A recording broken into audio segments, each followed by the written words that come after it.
அனைவருக்கும் வணக்கம். மருத்துவ குறிப்புகள் சிலவற்றை சொல்கிறேன், கேட்டு பயனடைங்க. இதுக்கு மேலே வெயில் காலம் வந்துருச்சு, உடம்புலாம் அரிக்குது நமிக்குதுன்னு சொல்லுவாங்க.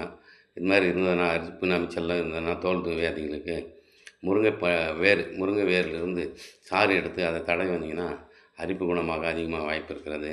அதே போல் புளியா இலை சாறை எடுத்து உடம்பெல்லாம் தடவி வந்தீங்கன்னா குளிச்சிங்கனாலும் அரிப்பு சரியாக வாய்ப்பு அதிகமாக இருக்கிறது. அதே போல் ஞாயிறு இலை, குப்பைமேனி இலை இது ரெண்டையும் சேர்த்து அரைத்து கொஞ்சம் மஞ்சள் சேர்த்து சிறிதளவு மஞ்சள் சேர்த்து தடவி வந்தாலும் குளித்தாலும் அந்த நமைச்சல் குணமாக அதிக வாய்ப்பு இருக்கிறது. அதே போல் அருகம்புல் சாறுடன் மஞ்சள் கலந்து தடவி வந்தாலும் அரிப்பு குணமாக அதிகமாக வாய்ப்பு இருக்கிறது. அதே போல் இப்போ வெயில் காலம் வந்ததால் அக்கி வரும், புண்ணு அங்கங்கே ஒரு கும்பலாக பஞ்சாக வரும், சிவந்துடும் அந்த இடம். அதுக்கெலாம் நம்ம செம்மண் எடுத்து சலித்து அந்த சலித்த மண் எடுத்து குழச்சி மேலே தடவினீங்கன்னா அக்கி குணமாக அதிகமாக வாய்ப்பு இருக்கிறது. அதே போல் கரும்புச்சாறு எடுத்து அந்த அக்கி மேலே தடவி வந்தாலும் நம்ம அக்கி குணமாக அதிக வாய்ப்பு இருக்கிறது. அதே போல் மாசிக்காயை அரைச்சி தேங்காய் எண்ணெயில் கலந்து தடவி வந்தாலும் நமக்கு அக்கி குணமாக வாய்ப்பு அதிகமாக இருக்கிறது.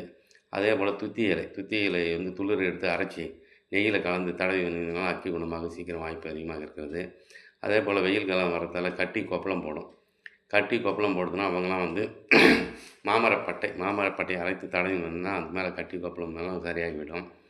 அதே போல் நம்ம ஜீரகப்பொடி எடுத்து தேங்காய் பாலுடன் கலந்து அந்த கட்டி கொப்பளத்தின் மேலே போட்டுன்னு வந்தீங்கனாலும் கட்டி கொப்பளம் சரியாக வாய்ப்பு இருக்கிறது. அதே போல் வாழைப்பழத்தில் தோலை எடுத்து தோல் பகுதிக்குள்ளே இருக்க சதைப்பகுதியை வழித்து எடுத்து அந்த சதைப்பகுதியை தடவினீங்கனாலும் கட்டி கொப்பளம் சரியாக வாய்ப்பு அதிகமாக இருக்கிறது.